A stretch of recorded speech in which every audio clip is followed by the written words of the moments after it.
All right, this is the example of the motorcycle helmet intercom. What I got was this actually came as a set of two, and this is one of them that I've already installed onto the outside of my helmet here. I gotta tell you, I love this. My son and I each have a motorcycle. We went riding it, and we're just so impressed how clear we can hear each other, and it's so great because we don't have to pull over and communicate or use hand motions or sign language to communicate while we're riding, but it was so easy using these. So a couple of cool things about this is that this can come off. So it has a pretty good sticky backing that you can attach, and it had multiple things like this. It was just really professional setup that was included with this, so a lot of options. But I just chose to stick it on this side here like this, and you can take this off so you can charge this separately on a separate charger if you want, and just clicks back in there easily, and it stayed on, no problems with it coming off or coming loose or anything like that. And the controls are really easy to use, and you can feel the controls as far as back and forth and know what you're pressing. So even though you might have gloves on when you're riding, you can still get a good feel for all the different controls and the variety of them that's on here. There's so many, I still don't even know all the controls, so I'll let you figure out what those are, but it was, again, really easy to operate.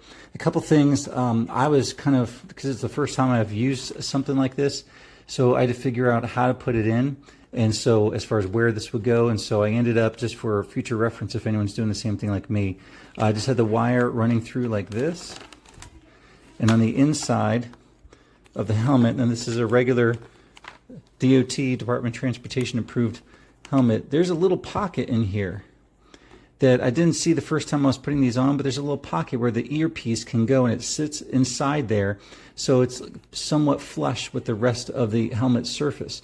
So it fits nice and perfectly in there. So make sure you find that if you're installing it. And then also I have the one here, and then I wired the other piece that goes all the way to the other side under the same kind of pocket that's hidden under there. For the microphone, I just wanted to have it coming out on the left side, so I just happened to put it here, but it's really easy to control for getting it out of your way or moving it, and it didn't feel like it was a problem as far as putting the face part down over my chin, and this being there, it was soft, so I didn't even notice it was there. The only thing I did notice is that when I put my helmet on one time, my ear was hurting, and I think it's because some of this cabling was sticking out. And so I just had tucked more of the cabling underneath the padding, and it wasn't a problem anymore. Anyway, so I just would recommend looking for those different spots to place the earpieces inside there and getting this little tucked away. And it was a great intercom. Again, my son and I love it because it just works so well. Once we turn each of these on, after the first time getting it connected, it connects right away to itself.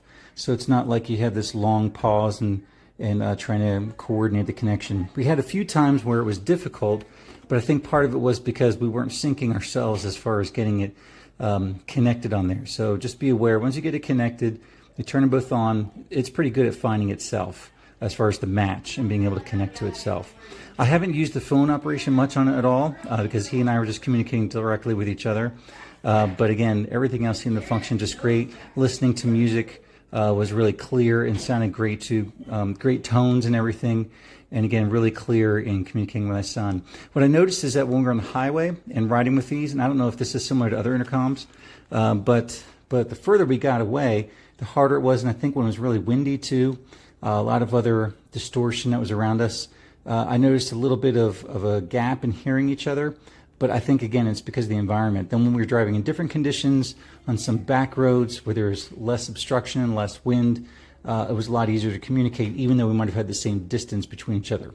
I think this particular model is supposed to go up to, I think it's 1,000 or 2,000 feet. And so there'd be times when we were a block or two away, like if one of us got caught at a light trying to catch up with each other. And I could notice that it was starting to get a little bit out of range. But anyway, it just picked itself back up. Wasn't a big deal at all. One of the things I love about this too, because I didn't know anything about intercoms before this, but I love how I don't have to connect it to my phone. It has the ability to connect to my phone through Bluetooth, but I didn't have to do that. As far as communicating with the other matching set like this, we can just communicate directly to each other without using the phone. So my phone was still free for other things. And then when I want to use the phone, like if I'm writing myself, just want to hear music or whatever, then it was easy to do that. So anyway, highly recommend. Thanks.